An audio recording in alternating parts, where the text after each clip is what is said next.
ఇందులో వేతనాల రూపంలో 138 కోట్ల రూపాయలు ఖర్చు చేయడం జరిగింది మరియు మెటీరియల్ కాంపోనెంట్ రూపంలో 72 కోట్ల రూపాయలు ఖర్చు చేయడం జరిగింది.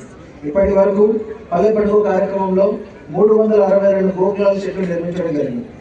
జిల్లాలో ఆక్వా ప్రభావిత ప్రాంతాలైన 19 మండలాల్లో తలసరి 55 లీటర్ల సురక్షిత మంచినీటి సరఫరా చేయుటకు నేరుగా గోదావరి నీటిని బొబ్బర్లంక నుండి ధవళేశ్వరం వరకు ట్రంక్ మెయిన్ పైప్ లైన్ ద్వారా సిబిడబ్ల్యూ స్కీమ్స్ అందించుటకు రాబోయే 30 సంవత్సరాలకు అనగా 2054 సంవత్సరం వరకు సరిపోయే విధంగా వాటర్ గ్రిడ్ ప్రాజెక్టును కోనసీమ జిల్లాలో జలజీవన్ మిషన్ కింద 1650 కోట్ల రూపాయలతో అమలు చేయడం జరుగుతుంది.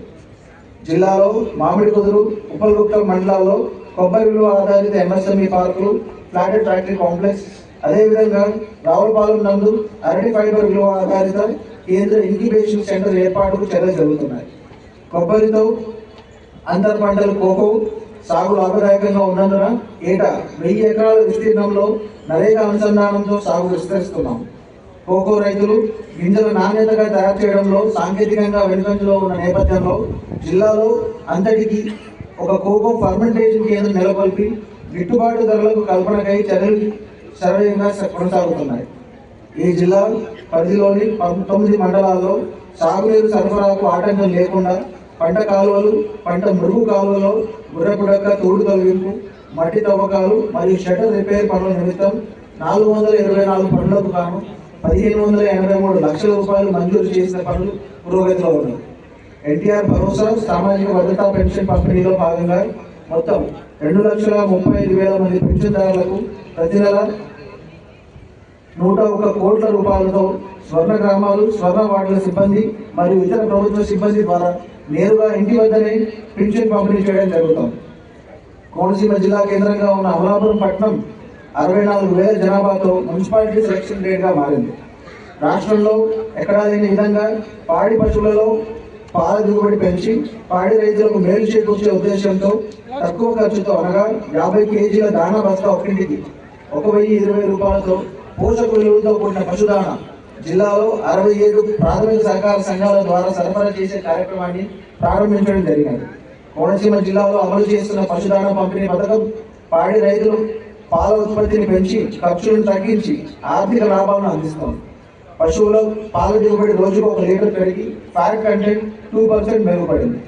పశు సంవర్ధన సేవలు, పశు పోషకాలు మరింత సేవలు చేయడానికి ఈ నెల 19 నుండి 31 తేదీ వరకు జిల్లాలోని అన్ని గ్రామాలలో జన్మభూమి తరహాలో ఉచిత పశు ఆరోగ్య శిబిరాలు మరియు అవగాహన సదస్సులు నిర్వహించడం జరుగుతున్నాయి.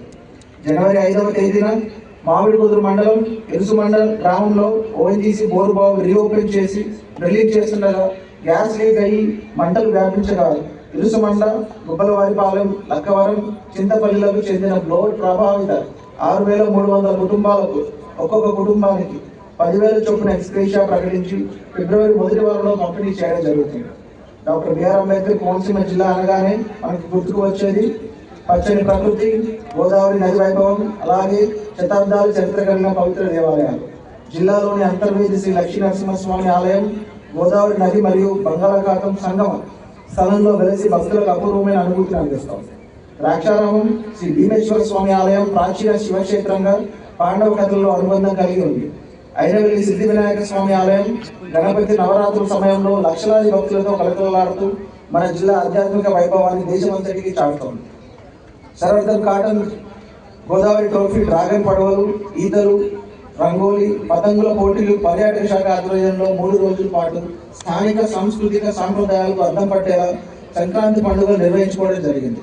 ఎస్ఆర్ఓ బీచ్ ఫెస్టివల్ ఉత్సవాలను గోవాను కల్పించే రీతిలో అత్యంత వైభవపేతంగా సముద్ర తీర ప్రాంతంలో జరిగింది. ఉచిత ఇసుక పాలసీ అమలు కొరకు జిల్లాలో 12 ఓపెన్ రీచ్లు, సుమారు 28 లక్షల మెట్రిక్ టన్నుల ఇసుక అందుబాటులో ఉండి